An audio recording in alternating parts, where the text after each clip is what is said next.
right. Well, I don't know. So, Tamarack, what the hell is this clip? Which one am I playing? Is it 2 or 1? That's a good question. All right, I'm gonna go and gamble on 2. The electrician who captures lightning from the sky runs it through a copper wire to illuminate this room and light up the world is not ordinary. What the fuck? Yes. The future Prime Minister of Canada, God help us, thinks that electricity comes from the sky. Oh, yeah. Okay. This is... like, kite power is a thing. I don't know how good it is, but it is a thing. He just thinks when a light bulb goes out and the electrician shows up with a fucking key attached to a kite and is like, "Oh, I'm gonna fix this. Don't worry." Imagine like being the electrician that has to deal with all the kites. Like you have like, a billion kites because that's probably how many you need to power a single home.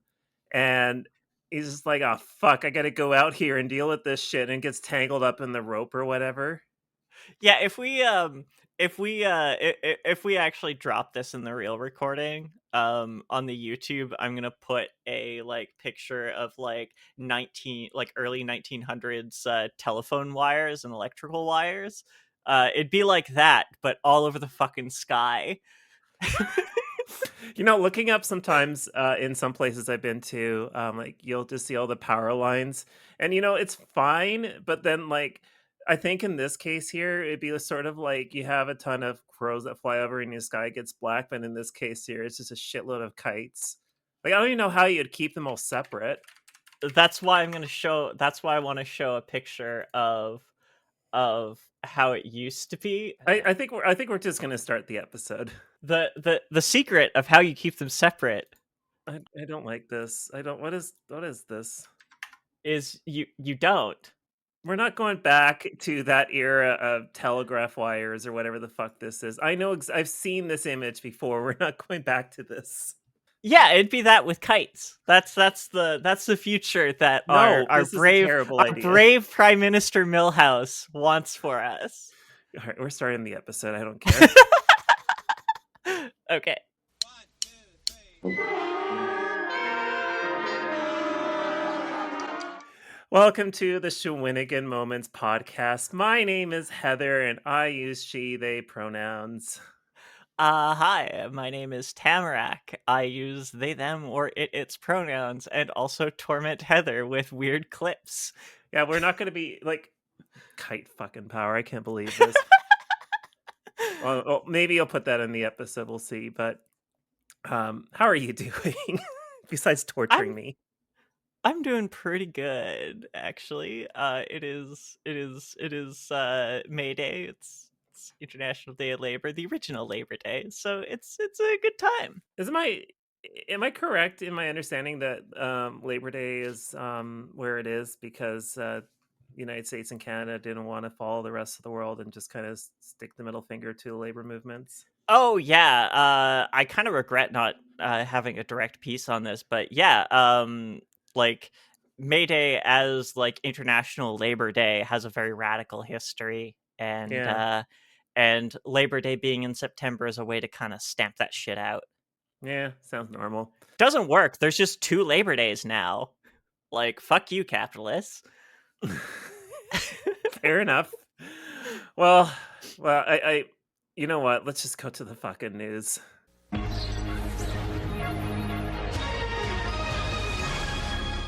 A future prime minister and Milhouse impersonator, Pierre Poilievre, got kicked out of parliament. Cool. What did he do? Did he touch the mace? No, he did not touch the mace yet. He got kicked out for unparliamentary language. Specifically, he called out Justin Trudeau for having wacko policies and being a wacko prime minister. And the Speaker of the House stopped Parliament and asked him to, withdraw that statement.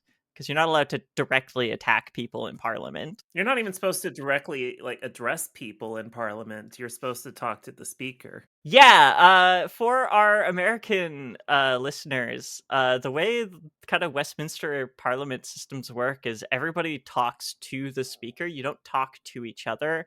That's supposed to make things a little bit more kind between various blocs and parties. It doesn't work, but that's the idea. And I'm just trying to remember the last time somebody got booted from Parliament, and it might have been more recent than this, but I do remember in 2002, I think it was Keith Martin. He was a Canadian Alliance member at the time. He later crossed the floor to the Liberals, but he did something with the mace, and the mace is another object. Like, the speaker is supposed to represent the crown. The mace is a symbol from the crown saying that Parliament can actually, pass laws. The mace being a symbol of, wielding power, right? Yeah, no mace, no laws. No mace, no laws. And like in Canada, we haven't lost our mace in a brothel yet, but in Australia they did once. Story, is that even a true story? I don't know. Actually, I've heard this before, and now I'm like, I don't know Australian history that much, but I've heard like when Melbourne was originally the capital, somebody lost the mace in a brothel or something.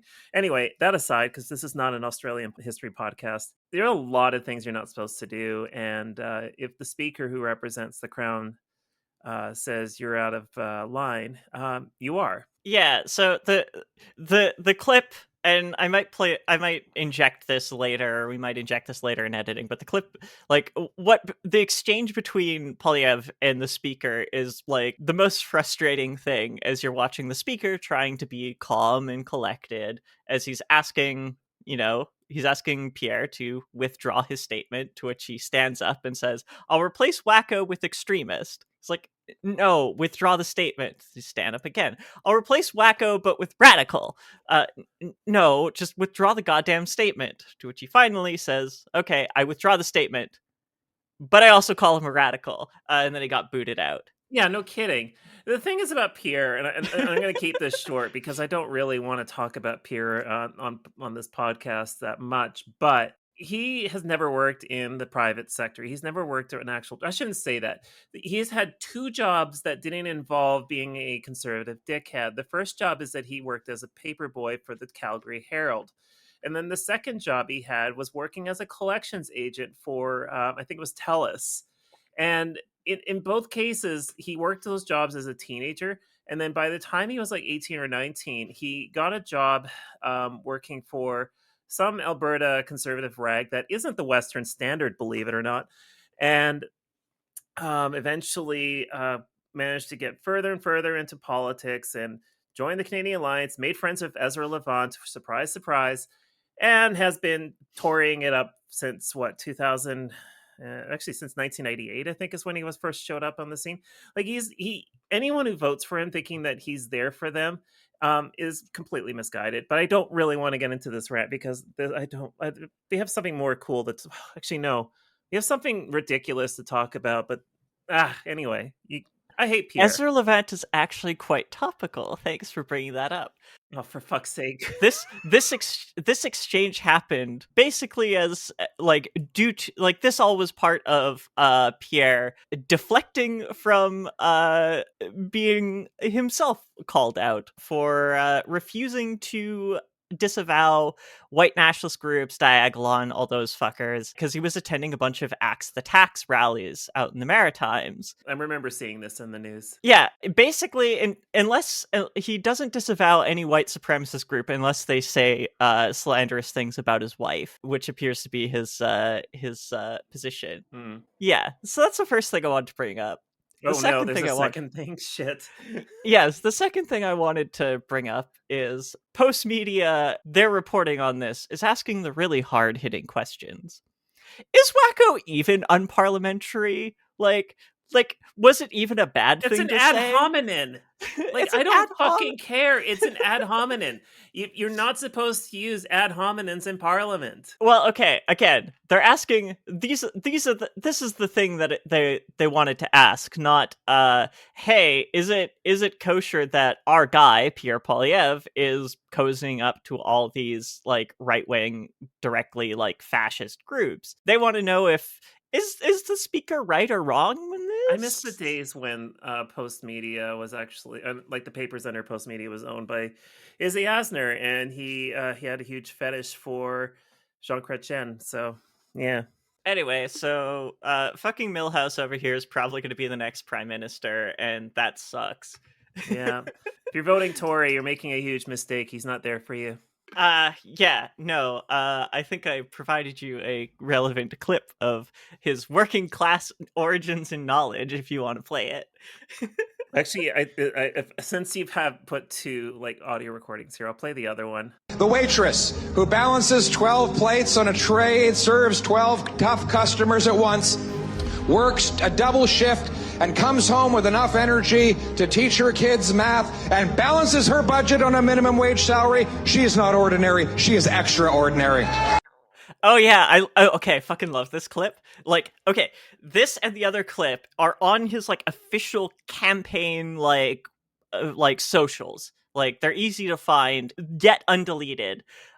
This and the electrician one are part of the same speech. This one I find like specifically infuriating because yes, I agree that a waitress who can provide for her family on a minimum wage salary is exceptional. Because that, in the same way that a unicorn is exceptional, it's a mythical fucking creature. You know, if he thinks that a waitress can live on a minimum wage, I think he should too. Yeah, honestly, I am 100% on team. Members of Parliament and members of Legislative Assembly should make the minimum wage for the riding that they represent. Yeah, there's something to be said about that. I don't know how that would ultimately work out because then God knows. I don't know where I'm going to go with this, but this is depressing. let's But hey, it's May Day. It's May Day. Let's move on. I want to talk about planes. So I have a clip and I need to play.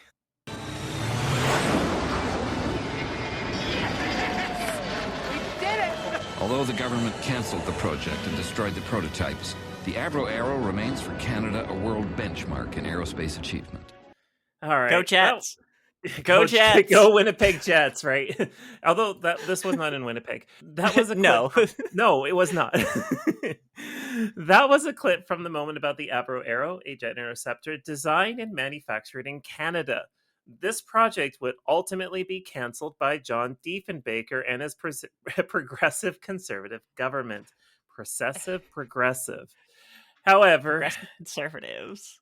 Processive what? Look, Diefenbaker had a strictly bunkers only Cold War policy. Yeah, we're gonna no. Trust me, we're not even close to talking about the bunkers. We're not even close. Bunkers need to be their own like episode at some point. That's bonus episode material. Like, we'll never see that as an actual clip. Good fucking lord. Let's get into the topic of flight and its role in Canada leading up to this moment. So I have a simple question for you, Tamarack. I have no idea where I'm going with this one. It's been a long day. I have to ask you this question.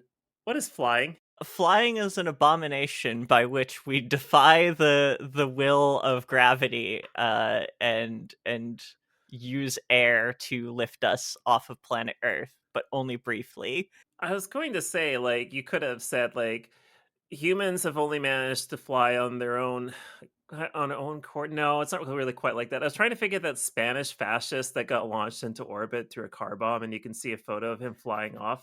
That was assisted flight. The only human who has ever unassistedly flown was Icarus, and it did not go well. Well, no, that's exactly what I was going to bring up.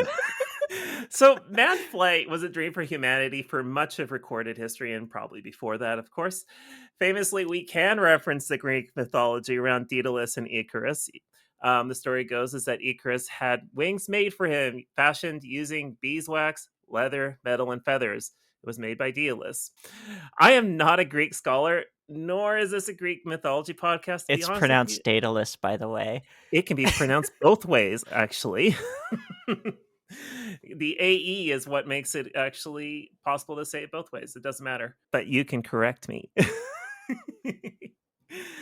Again, I'm not a Greek scholar, nor is this a Greek mythology podcast, so I don't have much more to say, but it did not work out for Icarus. He did fly a little too close to the sun. Did you know you can fly to the sun? There becomes a point where are you really flying if you're in space? Okay. We're not getting into that. That'll be a very confusing. I don't know how to answer that. So there are lots of records of humans attempting to mimic the idea of having wings attached to arms, especially over the past 2 millennia. Spoiler, none of them worked out. Famous Italian and member of the Ninja Turtles, Leonardo da Vinci, was much wiser and decided that he was going to make a machine, or rather design a machine that mimicked the flight of birds. Yeah, ornithopters. Well, we're going to talk about ornithopters. In fact, I'm going to talk a lot about this because this is one of my favorite things in the world. Humans are too heavy and too easily made tired to fly using wings attached to arms. Go figure. Like, just go swimming. You get tired real quick. Just imagine trying to fly through the air with things attached to you that weigh a lot. So he sketched out a machine which used hand levers and foot pedals to flap wings instead, creating what you had just referred to as an ornithopter. I love ornithopters, and it They're comes so to cool. they are. So here's the thing: I'm a birder, and these planes were designed to mimic birds, insects, or bats. So moving forward, I'm going to say ornithopter. Just assume everything I say is about flapping wings. They have a lot of advantages over helicopters and airplanes, which we'll talk about airplanes in a moment. And they work really well as drones. And I'll explain why they work really well as drones and then why they haven't really gone beyond that in a little bit.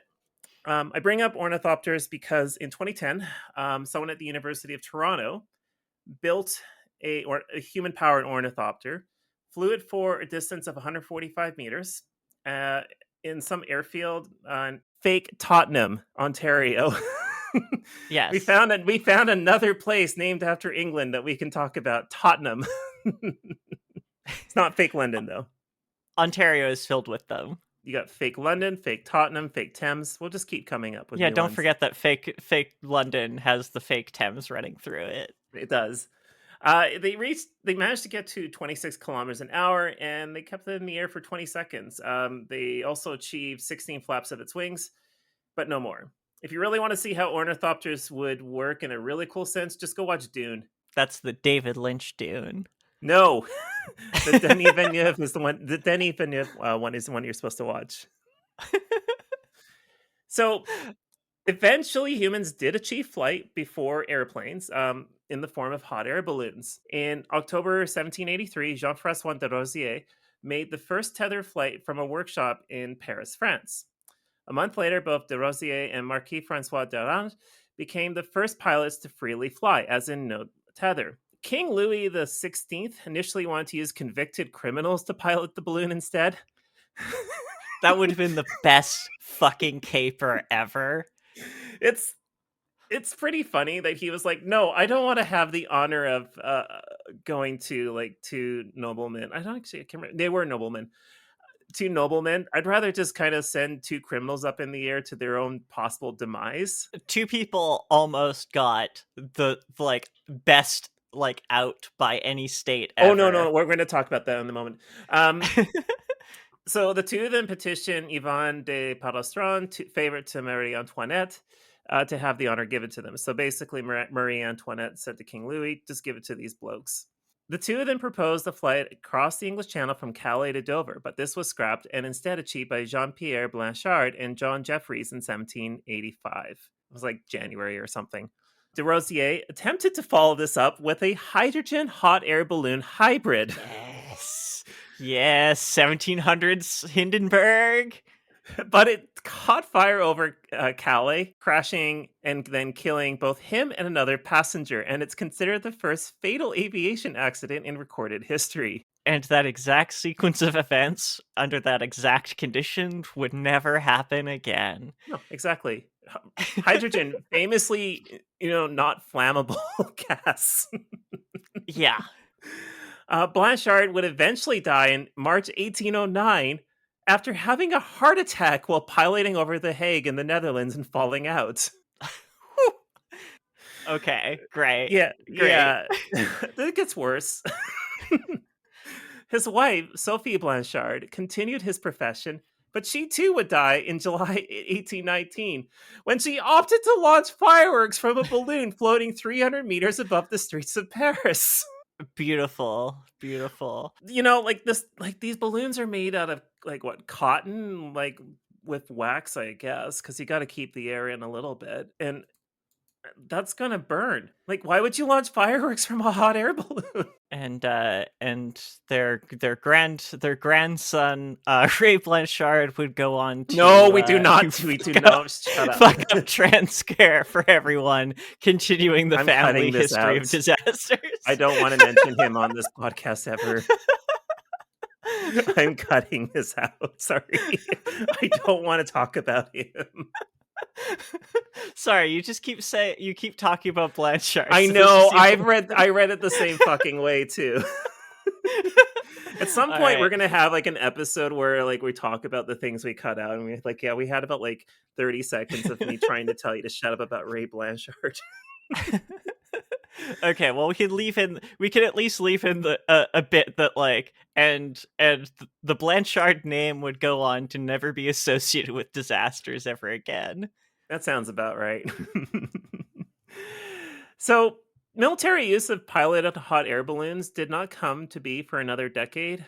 This happened during the Battle of Fleurus in 1794 in the French Revolutionary Wars.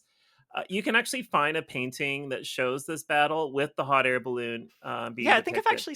I think I've actually seen that. Yeah, it's a very famous painting. It's really cool to see that, and it's the first depiction of a hot air balloon that would have had people in it.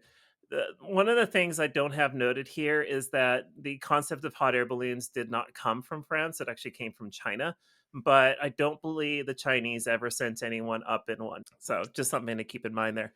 So let's talk about Canada. We're not doing Eurocentrism. No, sort we're of. We are a Canada history podcast. Yeah. So let's talk about Canada. The first use of a piloted balloon in Canada did not happen until August 1840, when Louis Anselme Lariat flew the balloon dubbed the Star of the East. 16 years later, in 1856, a Frenchman, Eugene Godard, operated a balloon called Canada, which was notable because it was made in the province of Canada. Oh, hell yeah. Yeah, it carried 3 passengers from Montreal to Saint-Maurice-Richelieu. So, I think that was like 50 kilometers. It's not very far. But yeah, Montreal to slightly outside of Montreal. To be fair, it was in a hot air balloon. It's a big deal in 1856. It wasn't a hot air balloon, and there probably wasn't actually a much better way of getting there. Yeah, I don't know if there's trains. Well, no, I don't know about the train situation in Montreal. Then at some point, we're going to be talking about trains on this podcast. But that's a 5-part episode, and this is a 3-part episode. So good luck. Canadian Pacific, we're coming for you. Oh, that episode I am looking forward to, and it's going to be a while before I get to it because Jesus Christ, I'm going to need to put a lot of time aside for that one. Get ready for a 20-parter episode, or 20-parter. It's not going to be 20 parts. I'm trying to make it 5. I'm already planning it out, and it's like 50 episodes away. The first instance of a hot air balloon accident occurring in Canada was not until 2007. Oh, wow. Stellar safety record. Most of the accidents happen in the United States. The incident happened in Surrey, British Columbia, not far from where I used to work. And I can't remember how many people were killed, but it was something like 3 or 4 people. It just crashed into a field. I believe it caught fire and it just crashed down. So as a result, I am not fond of ever flying in a hot air balloon. My ex-spouse wanted me to go in one, I believe, or was it skydiving? I can't remember. But anyway, I barely like flying, and being in a hot air balloon is very much a no-go. Would you want to be in one? I have been in one, and I can tell you that it is perhaps the most terrifying experience I've ever had that I voluntarily took part in. Would you do it again? No. Okay. No, never. So let's talk about airplanes. The first successful powered flight, as everybody knows, was the Wright Flyer, invented by Orville and Wilbur Wright, aka the Wright brothers. On December 17th, 1903, the plane flew 260 meters on its 4th and final flight over a beach near Kitty Hawk, North Carolina. It was powered by a 12 horsepower gasoline engine pushing 2.6 meter long propellers. So I'm going to talk about the differences between all of these things that I've just talked about because I want to talk about birds. So really straightforward. Airplanes and ornithopters can be grouped together. Hot air balloons are separate altogether. Airplanes and ornithopters are heavier than air flying craft. Yeah, they don't have intrinsic buoyancy in the atmosphere. Exactly. And hot air balloons, as well as blimps and zeppelins and all those sort of things. I think Zeppelin is a brand, isn't it? Yeah, it's a Yeah. company. Those are all lighter than aircraft. Yes. So I said I wasn't going to get into the physics of this, but I feel like I want to talk about ornithopters because I really like birds and I They're don't cool. get too many opportunities. Birds are awesome. So, do you know the fundamental difference between an airplane and a bird? Well, is it just a function of the amount of lift it generates versus its weight, or? So, the difference between an airplane and a bird is simply that a bird, or an ornithopter, or an insect, or a bat, generates its lift from its wings. Mm-hmm. But it flies no differently than an airplane. It has a pressure differential. There's Yeah. lower pressure on the top, higher pressure on the bottom. You go up, right? What an airplane does that's completely different is that the thrust is not generated by the wings. The thrust is generated by a propeller, a Okay. turboprop, a jet, or a rocket, something that can just shoot shit out the back, right? Yeah, okay, right. That makes sense. It's where the thrust is coming from, not the wing, but a secondary power source. Yeah, exactly. So, some cool things I can tell you, ornithopters can sort of fly in place. You can so unlike a helicopter, you can stay in a single spot. The difference between a helicopter and an ornithopter is a helicopter practically works the same way as an airplane, but you can't turn a helicopter without having something else to like move it around. Things like that. The other thing is the hummingbird is the only bird that can fly backwards. Is that just a function of how rapidly its wings are beating, or is it because it can like tilt its like wing bone, like its It, shoulders? it's kind of the reverse. It's kind of, sorry, it's the latter. So like when it flies backwards, it could just rotate its wings to kind of go backwards. Yeah, because if you've ever seen one like fly, the angle that their wings are at changes quite dramatically, and it's honestly a little terrifying. Yeah, I love hummingbirds. I have a hummingbird feeder on my patio, and I have a camera on it so I can watch it when I'm at work. They're really straight. They're really beautiful birds. The other thing I wanted to mention is there's a one of the reasons why we don't make flapping machines is ornithopters, because of material science, don't really scale. So you may notice that a lot of birds don't really get too big. I think the biggest bird is a albatross, and those have a pretty big wingspan, but they also have like pretty thin wings.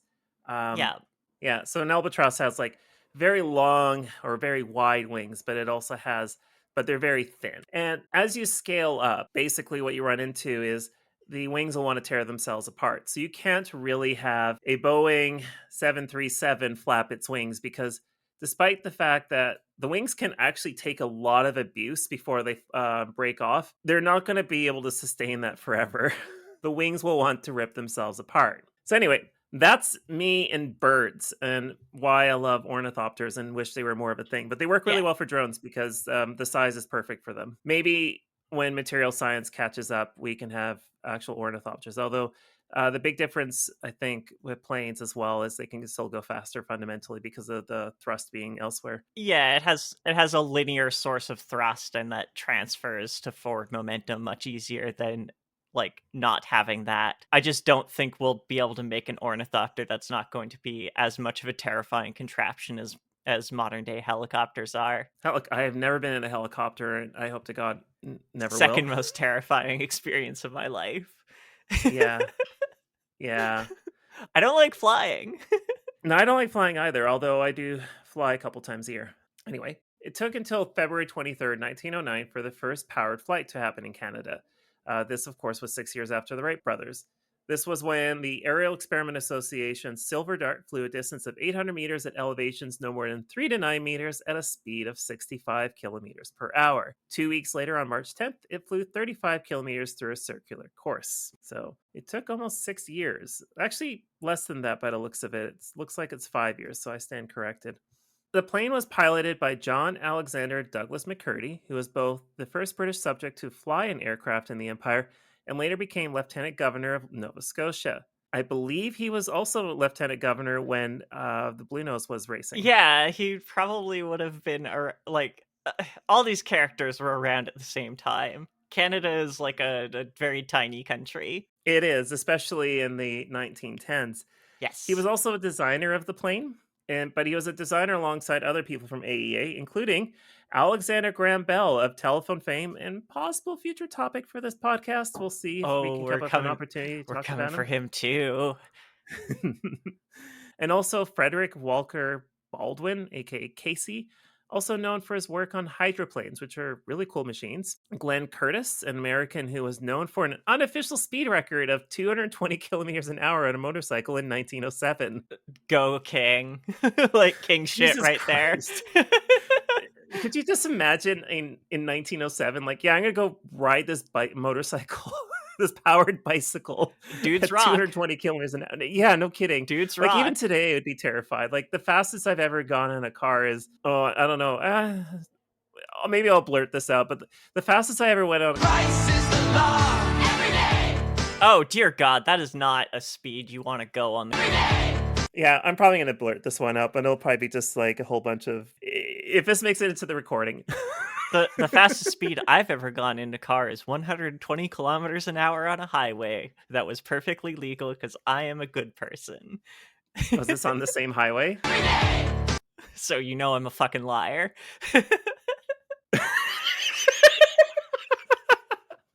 I'm gonna have to like blurt out that answer there. The only people going the speed limit on the only people going under the speed limit are under the fucking or in the fucking ditch.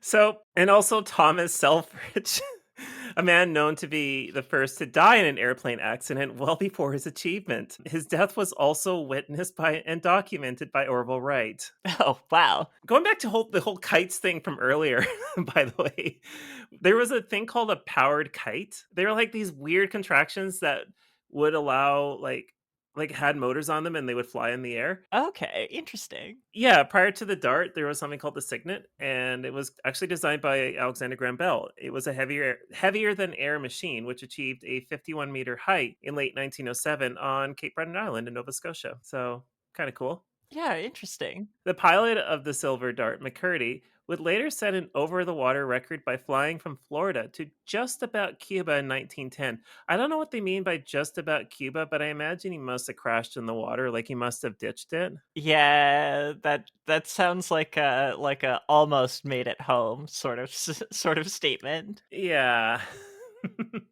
So, the first fatality as a result of flying in Canada did not occur until August of 1913. And it was a fucking yank. Yes. On August 1st and 2nd, Americans John Bryant and his wife Alice McKee gave flying demonstrations to crowds in Mineru Park in Richmond, just south of Vancouver. Have you been to Mineru Park?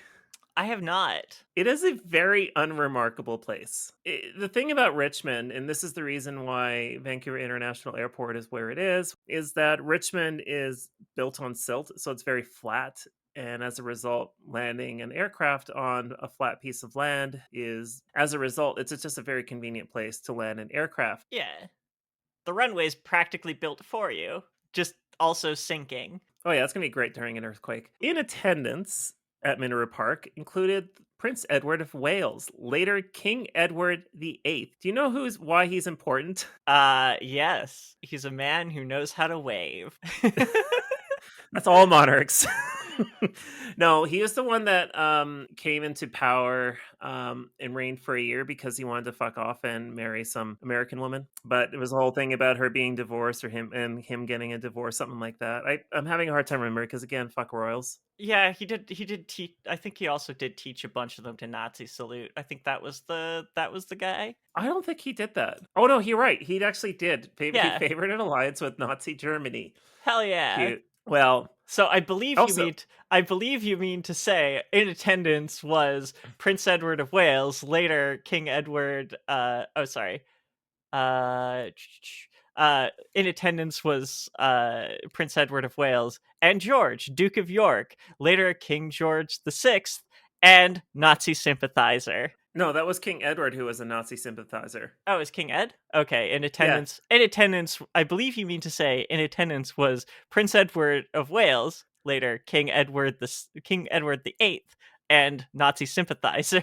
Yes. And then, of course, George, Duke of York, later King George VI, known for his time during World War II and father to former Queen Elizabeth II. He was considering running off to Canada during World War II. The King Edward reigned for less than a year. That's why I barely know anything about him. But he is responsible for the current lineage of royals. So it's his fault. Yes. All right, dig him up and hang him. We're not doing grave robbing. During these demonstrations, Alice set 2 records in Canada, with the first flight in this country to be piloted by a woman, and also for attaining a height of 670 meters. They then took her demonstration to Victoria on Vancouver Island. Wow, They she were was tall. What? Okay, yeah, if you read that way, yes. She's a 670 tall. Sorry, 600. I am. God fucking damn it. Transition Oh, goals. Shut up. They then took their demonstration to Victoria on Vancouver Island. They were offered 1,000 Canadian dollars, or about 27,000 today. But due to the last minute offer, maintenance was deferred. Oh, good. Not a thing that's going to come up in aviation ever fucking again. Yeah, you can neglect your plane, especially in 1913. Yeah, when has deferred maintenance ever caused a problem on a Boeing flight? Well, this wasn't a Boeing yet. No, but it's the same shit. That's fair. So on August 6th, on his second demonstration in Victoria, John Bryant took to the air. So the numbers are a little bit hazy here because I don't think we really knew how to say how high up somebody was, but he was around 120 to 240 meters in the air, and his plane suddenly went into a dive, disintegrating in the process, and crashed into a building in Chinatown. Yeah, the height that he achieved didn't really matter. The only height that actually mattered that he achieved was 0 meters. Well, yeah, he crashed into a building that sold dye. I don't know the whole thing about this place, but the crash resulted in him breaking his neck due to the engine hitting Jesus him. Christ. And he died as help arrived on the scene. Some reports say he died instantly, but again, he was going to die because he was crushed by a literal airplane engine. Yeah, it's a thing about this era of flight is that planes didn't stop being contraptions until the mid 1950s. Sort of. We'll talk about that as we go along here. Of course, Alice witnessed the whole thing, and she was rather distraught and fainted in the process. 70% of the demonstration fee, being that's $1,000, that would have gone to them, ended up going towards repairs of the damaged building. Again, it was a dye factory. Yeah. I have it in my notes here that early flying was fucking dangerous. Again, these things were just contraptions until way later than you would think. And totally reasonable to defer maintenance on. I mean, that has nothing to do with them being engines and everything being really unreliable at that point in time. That's still just true today. Yeah, that's fair. We're gonna get into World War I. Do you know what's World War I? It's the seminal tragedy where the British Empire sent a bunch of Canadians to just die for no fucking reason a bunch of times. Some Irish people too. Oh yeah, a bunch of Irish people, some people from India, just whoever they could throw at German machine guns. Yeah. And then, Japan became a really cool country, et cetera, et cetera. World War I was cool country. They wanted to be empire. That made them cool. Yeah. We're going to be talking about Japan in the next episode. Yeah. So, World War I. Yeah. The first war. We didn't have any wars after that. While the earlier mentioned French Revolutionary War used hot air balloons, I believe they were largely used for reconnaissance. Good luck trying to shoot somebody from a hot air balloon with an early 1800s gun. Yeah. Prior to the onset of the war during the Mexican Revolution in 1913, 2 American mercenaries fighting for opposing sides were ordered to shoot to kill, but neither chose to do so and instead just opted to exhaust their supply of ammunition by missing every shot. It supposedly 2 pilots for friends, and they were just using pistols, so whatever they had on their person. I think actually that was pretty common. Like even the first like airplane to airplane like combat happened with just the pistols that the We're going to talk pilots about had. that. We're going to talk about that because it gets wild fast. Bombings from planes are also a thing, but again, the payloads of these early aircraft were like not very large. Like you couldn't take a lot of weight on these planes. They weren't really designed to carry more than itself and the person that was piloting it, maybe a second pilot as well. Aircraft proved their worth in World War I quickly. Because they were providing reconnaissance on German advances towards Paris in the second month. It was proven that cavalry was useless to provide information by this point in history.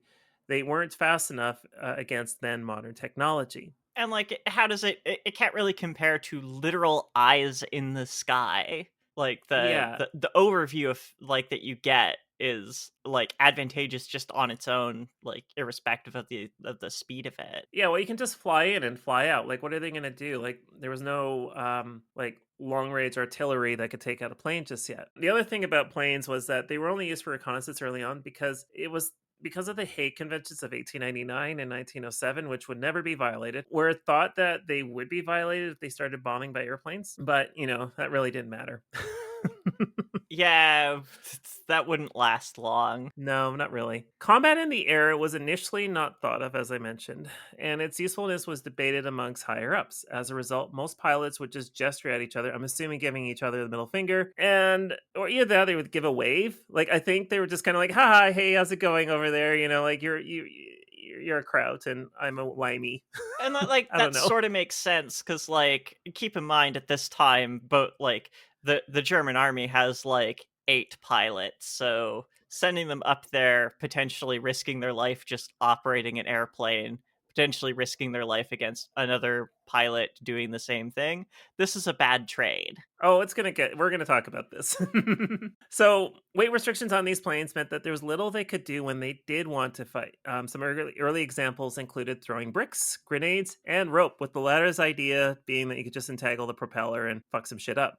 Yeah. Much of the early German offenses were actually done by Zeppelins, which, of course, are not planes and are lifted using hydrogen. However, on August 15th, 1914, a pilot for the Royal Serbian Army, which only had 3 planes, recorded the first dogfight during the Battle of Sur in northern Serbia near the Austro-Hungarian border. Miodrag Tomic found himself facing an Austro-Hungarian pilot with a revolver shooting at him. Tomic responded in kind and fired back. They eventually swerved from each other and flew off, recording the first dogfight. Hell yeah. In the summer of 1915, the British introduced the Vickers FB-5, standing for Fighting Biplane 5, to the Royal Flying Corps. This was the first purpose-built fighting aircraft. It was fitted with a 7.7mm automated rifle, a Lewis gun. Yeah. This is the classic like old-timey like guy shooting out of like co-pilot seat in airplane setup. Yeah, that's exactly what it was. It required a separate operator to shoot. Oh yeah. This coincided with the Germans introducing the Fokker to the Imperial German Flying Corps, and thus began the race to build more and more effective fighter planes. I do want to contend here. Neither of these are effective. Oh, there's some really cool mechanics that come up. I want to say it's not going to be. Yeah, it's going to be in this one here. Yeah, that I wanted to contend that more effective fighter planes. No, that's a race to build effective ones. Okay, I'll give you that. So the Fokker enabled the shooter to aim directly in front using the use of a pushrod controller, which was a synchronization gear permitting the machine gun to fire bullets between passes of the fucking propeller blade. Hell yeah. Like, I'm just like thinking, timer. like, that timing is insane. Oh yeah, it's real tight timing, but like the ballistics of it do work out. Oh no, absolutely. Like it's going fast enough that the propeller should not hit that bullet as it flies out. The plane itself was introduced in 1913, so it existed before the war, but it was super effective in taking out 120 Royal Flying Corps planes. This was countered by the British and the French with new planes. The British in particular put out the Royal Aircraft FE-2 and Airco DH-2, which were considered matches to the Fokker. The thing about the Airco plane is that its company, Airco, had its successor become known as de Havilland, which is the company we know as de Havilland Aircraft of Canada Limited, which is still here today. The advent of being a fighter pilot in World War I led to the invention of the term flying ace, which is rooted in the ace. Insert joke here. Yes. I mean, okay, being a flying ace, being a German flying ace flying a Fokker is a little bit too on the nose, I'm just saying. The term ace in this case is actually a war propaganda term to provide the home front with acts of heroism despite the war being a war of attrition. And you know what? Do you know what? Let's talk about some good guys. Okay. Let's talk about the troops. Don Cherry. I have been dying to use that drop. We have been sitting on that for an unreasonable amount of time. So the most famous flying ace is William Avery Bishop, or otherwise known as Billy Bishop. Yeah. Billy is credited. We're going to talk about how much. Well, he's a really well embellished story, and that's what we're going to get into here. So he's credited with 72 victories, making him not only the best fighter pilot in Canada, but the entirety of the British Empire. God knows that everything and everyone wanted to kill Billy. Some examples of where he should have died or been severely injured include, in grade school, he fought 7 boys all at once and won. That one I'm a little bit questioning about, Yeah, but that's sure, whatever. That seems a little bit much. It doesn't necessarily pass the smell test, but it's officially noted that he did that, so I'm going to take that as fact. Speaking of things that don't pass the smell test, the next entry in the show notes. What the fuck? At the age of 16 in 1910, he made a glider out of, this one I believe, he made a glider out of cardboard crates, bed sheets, and twine, and then proceeded to glide off of his 3-story home in Owen Sound, Ontario. His sister had to dig him out of the mess he created when he fell, but told him that he had to date her friend Margaret Burden. What? I kid you not. Like, he fell off the roof, survived after trying to make a glider out of crates and bed sheets. This is some Icarus shit. Like, but the reason seriously. Yes, the reason why I bring up Margaret Burden is she becomes important later on in his life, especially because Margaret Burden is the granddaughter of Timothy Eaton of Eaton's department store fame. Because again, Canada is actually just a small town. Don't listen to people who bitch that, like, I don't know anyone from Toronto. I'm from Vancouver. It's not every Canadian knows each other. At this time, we actually did. Okay, so to be fair, most people born after 2000 have no fucking idea what Eaton's is. I remember Eaton's. You probably remember Eaton's. Oh, I remember Eaton. Yeah. So Eaton's was a department store chain, not much dissimilar from the Bay. If you're American, it'd be similar to that of It's Canadian Woolworths. Target.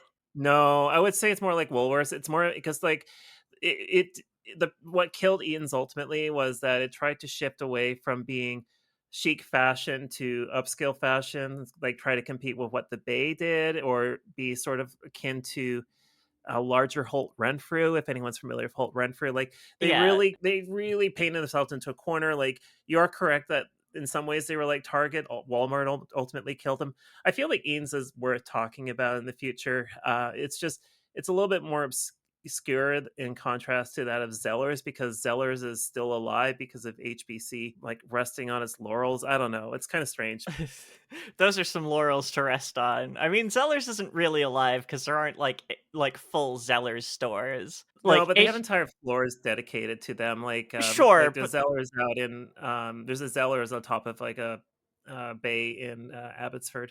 Yeah, but that's just HBC like waving around the corpse of Zellers. I think they're just trying to do this to keep the trademark or some shit. Probably parading out, like letting Zeddy out of the vault. Poor Zeddy. But Poor Zeddy. Anyway. Welcome to Shawinigan Moments, a podcast about Zellers and Zeddy. # free Zeddy. I got a friend in the States who I have tortured over Zellers, and if she's listening to this podcast, I'm so sorry, friend. In 1915, he fell off of a horse he was riding, and it fell on him. Just everybody's out for him. We got Bully's gravity, his horse. So here's the thing. He was back in action a week later, but in the same month, the bolt of a rifle he was firing flew back and whacked him in the cheekbone. Okay, that is a your own fault as a shooter if that happens. Like I will let you talk about guns. I know fuck all about them. That is an own goal if I've ever seen one. Like, make sure your bolt's actually properly seated before you like close it up and shoot it. I should go on record and say that I have no military background. My family is not really a military family. I have one relative who's an active member in the Irish military. He recently got married in his military regalia. Like, he had everything on. Rather sharp uniform, to say the least. Yeah, I don't have any military experience, but I do shoot guns for fun. And at some point, I'm going to take you up to shoot guns, and maybe we'll record an episode about it. We'll have to find an episode about guns that's relevant. Yeah, we could just do a bonus episode where I interview you about shooting shotgun or something. No, we'll see. So, another thing, inoculation. He got inoculated, so he's not an anti-vaxxer. But he was so taken aback by getting inoculated that he fell off of his horse again. Oh, good. Did the horse go for him, or what? Did the vaccine cover horse injuries? I have no idea. I imagine he was getting vaccinated against smallpox. I guess. I think that was what you would have gotten. Like, Yeah, you would have gotten like the that cowpox one or whatever. Yeah. Yeah. This is not a Billy Bishop episode, I should note. It's just that he's one of the more famous early pilots of Canada. He did live into his 60s, married into the Eaton family, and of course, Billy Bishop Airport in Toronto is named after him. It's tough to say how many stories about Billy Bishop are true. Many of the stories that were claimed to be of him, claimed to him, were suggested as increased for dramatic effect, and that the records on the German side didn't line up with what was on the side of the RAC, the Royal Air Corps. On the flip side, overcounting of enemy casualties inflicted and minimizing friendly casualties sustained is like a thing in warfare that goes back like to the beginning of warfare. Yeah, that's precisely why it's hard to accept, like, oh, well, the German records don't line up. And it's like, of course they don't fucking line up. Like, they just wouldn't, right? Like, it's same, both sides would be kind of like, we should kind of fudge our numbers here a little bit, because it's perfectly normal in the war. And that's even before you take into account that this was like the First World War was a war where also like a squad of guys gets turned into like a uniform paste by some artillery. Yeah. World War I was the war to end all wars, right? Yeah, that's why it had a sequel. We'll talk about that. Again, this is not a Billy Bishop episode, but at least I can safely say he married into the Eaton family, and the Eaton family was successful for all of history. Yes, nothing would ever go wrong, at the very least during his lifetime. At the end of the war, it was firmly established that air-powered mattered as much as land and sea. Advances in aerospace were made, and Canada found itself flush with an imperial gift from Britain, which included 114 aircraft, allowing Canada to form the Royal Canadian Air Force, which continued to birth a Canadian aerospace sector after the war. This included 62 Avro 504 trainers. That's not a name that'll come up again. Yeah, we'll never talk about Avro. And this leads us to the end of the part, as we have a lot more ground to cover. What did we learn so far, Tamarack? That Billy Bishop will simultaneously beat you up in a fight, but also the universe wants to kill him, and also aircraft want to kill whoever is flying them. It's their natural state. I was going to say, don't defer maintenance. Yeah, also don't defer maintenance. That's not going to stop anybody. Again, see Boeing. Yeah, that's true. Well, the next episode will be the second part on the Diefenbunker, with an appearance by William Lyon Mackenzie King. Oh yeah, he didn't get a reference this episode. Our boy. Well, I had our to slip baby him boy. in on this one. I had to slip him in at this end here. Our beautiful baby boy, Mackenzie King. Holy crap, did we actually manage to keep this around 1 hour? there's like a good 10 minutes of preamble that's probably going to get cut out. So yeah. Oh, it's fine. We can have episodes that are not that long. Well, apparently one of us could keep our episodes to a reasonable length. Well, that's why I broke it into multiple parts. All right. Well, that's a podcast, I think. We'll see you all in part 2. Bye. Bye. Shawinigan Moments is written and recorded on the unceded territories of the Squamish, Musqueam, Stolo, and Tsleil-Waututh First Nations in what is otherwise called Vancouver.